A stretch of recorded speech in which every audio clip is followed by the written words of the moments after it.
I've built a lot of IKEA closets over the years, and I totally understand why people are so divided on them. I've seen IKEA closets look super high-end and custom, and I've also seen them look very cheap and temporary. And after building multiple systems in different homes, I really think the difference comes down to how you approach them. If you're expecting IKEA to look like a fully custom luxury closet straight out of the box, you will probably be disappointed. But if you look at IKEA as a really good foundation that you can customize and make your own, I honestly think it's one of the best bang for your buck closet options out there. So in this video, I will break down the different IKEA closet systems, the real pros and cons, how IKEA compares to other closet companies, and the steps you can take to elevate your IKEA from basic to high end. Let's dive in.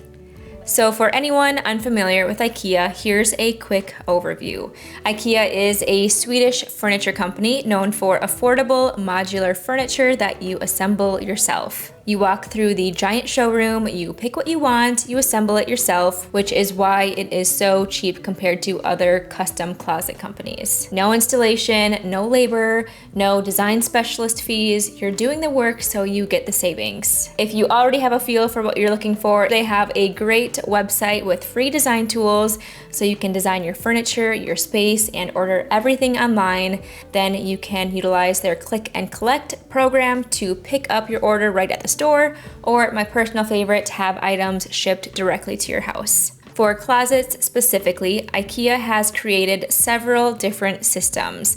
They're not all the same, and which one you choose completely changes your project. Let's quickly go over their 4 main closet systems. I'll start with the cheapest option to the most expensive option. I'm going to pronounce all of these wrong, so I apologize, but system number 1 is Boaxel. This is great if you're doing a utility space or if you have a really tight budget and don't care about the custom look. It's functional and it's the cheapest system. How it works is you mount a steel rail to the wall. Everything hangs from that rail. Brackets hold shelves, rods, drawers, no back panel. It's very minimal. It's best for utility closets, laundry rooms, pantries, shallow reach-in hallway closets, and budget builds. System number 2 is the Ardal.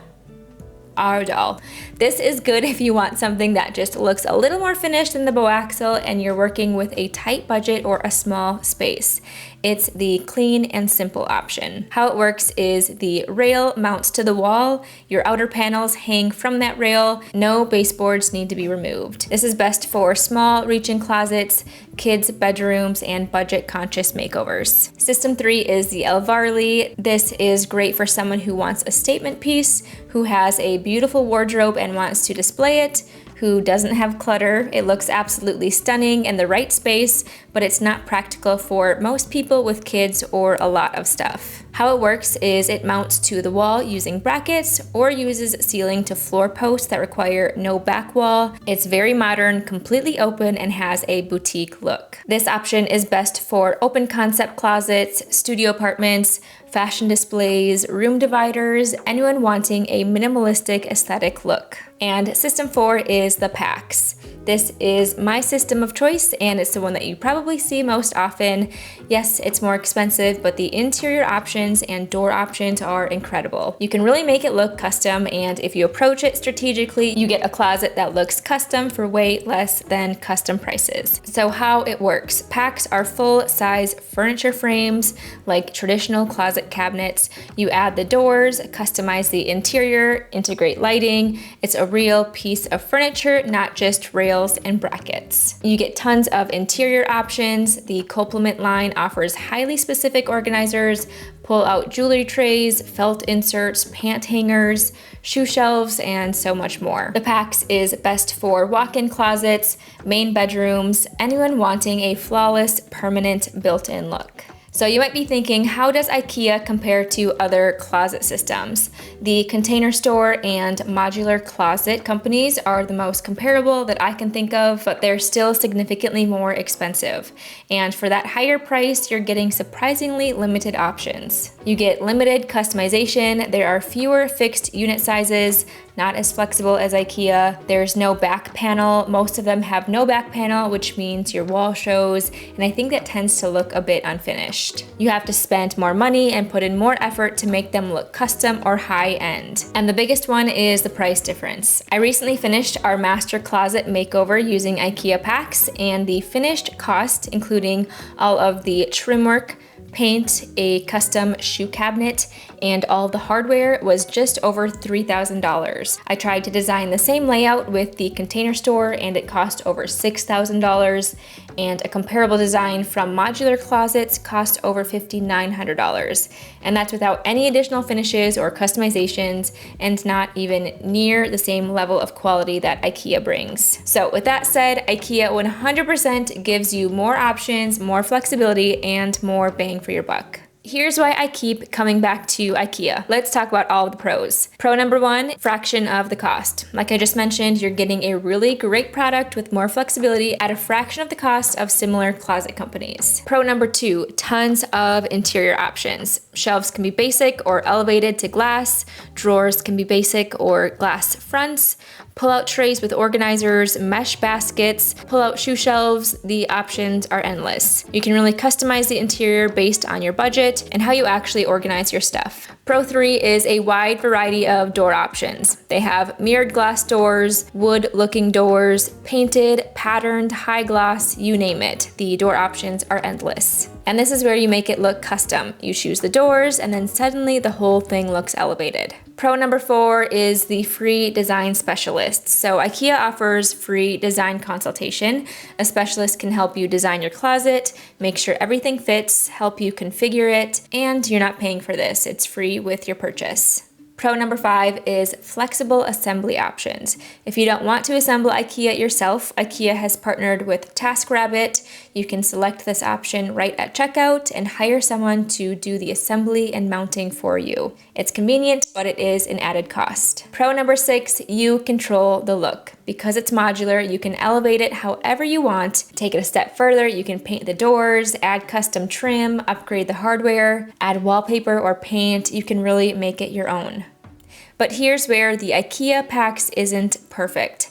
Con number 1, it looks basic out of the box. Straight out of the box without doors or upgrades, an IKEA closet looks pretty basic. The particle board backing of the IKEA unit is only about an 1/8 inch thick, and it can look a little flimsy and cheap if you don't cover it with hanging clothes or drawers. Con number 2, self-service can be intimidating. IKEA is self-service based. You design it, you order it, you assemble it, you install it. It's very hands-on. This is a big reason why the cost is so low compared to other closet companies, and it can definitely be overwhelming. The online IKEA closet planning tools are free. I think they're pretty easy to use and they've improved over the years, but there are some confusing flaws. And if you've never used it before, it could be a big learning curve. IKEA does have a free design service if you're willing to carve out some extra time talking to one of their specialists, and they do have a TaskRabbit service that you can pay for someone to assemble the units for you. If you want a completely hands-off experience though, this might not be for you. Con number 3 is limited sizing options. For the PAX system, you're limited to 2 depth sizes, 3 width sizes, and 2 height options. Plus, the corner units are a bit awkward and I think they take up some unnecessary space. To work around this though, if you're doing a PAX closet with no doors, consider butting up 2 regular units in the corner instead of using a corner unit. You'll have some blind storage this way, but it's a good place to store seasonal items. If you need a very specific configuration, you might be stuck with a lot of unused space or a layout that's not very functional. Con number 4 is limited frame colors. With the PAX, you have 3 frame color options: white, gray beige, and dark gray, which means you have all of these colored door options that won't match the same as the interior. Con number 5 is stock issues. PAX units are super popular. Items go out of stock regularly.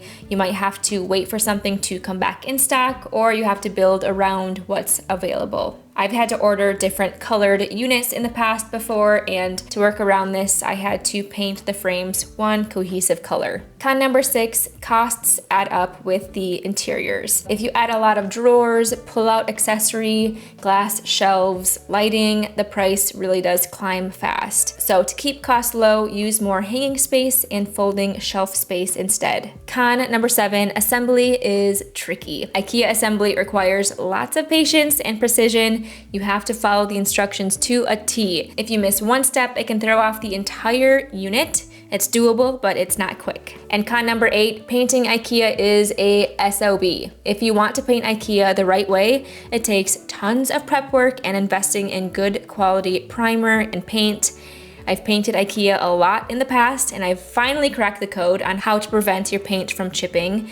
Be prepared to spend a lot of time here if you decide to paint. The strategic upgrade path.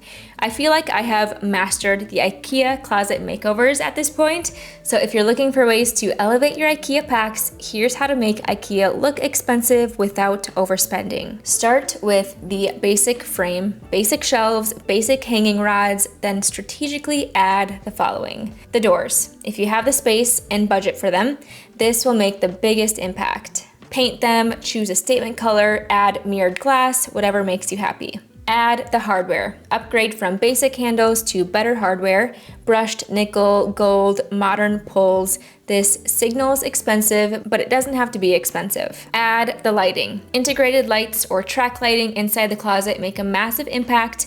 Adding a statement light fixture makes everything feel more finished and expensive. Add the paint. My biggest advice is to leave the interior of the units alone, but paint the exterior frame and the doors. If you only worry about painting the exterior, you can avoid chipped paint on your shelves, drawers, and interior walls where there's lots of wear and tear. Add the accessories. Pull out shoe shelves, pant hangers, pull out trays, mesh baskets. These are functional and they help your closet look and feel organized. Upgrade the shelving. If you're showing shelves, consider glass shelves instead of basic. It gives a cleaner look and looks more expensive, especially for displaying your nicer jewelry, sunglasses, and other pretty accessories. So overall, I do think IKEA closets are totally worth it for the right space and the right person. For standalone wardrobes in bedrooms or open spaces, IKEA PAX is definitely the way to go. I honestly think they can look super high-end and custom without paying custom closet prices. For walk-in closets, some people think PAX might be overkill because the units are deeper, bulkier, and can take up some more space. But if you have a larger walk-in closet and you're going for that more elevated built-in look and trying to maximize every inch of space, you really can't go wrong with PAX. If you have a smaller walk-in closet or just a standard reach-in closet, I would still recommend IKEA over most other closet companies, but I'd probably look at the shallower PAX unit or even one of IKEA's other systems like the Elvarli or the Ardal if you're trying to save some money and space. Now, if you're not very handy and want a completely hands-off experience, IKEA honestly might not be for you. A custom closet company will do all the design, install, and legwork for you, but you're definitely paying a premium for that convenience. If you follow me, you already know basic is not really my style. I love using IKEA as the foundation and then adding personality with paint, trim, lighting, fun hardware, even wallpaper, and all the details that make it feel custom and unique. I really do think IKEA is the best bang for your buck closet option.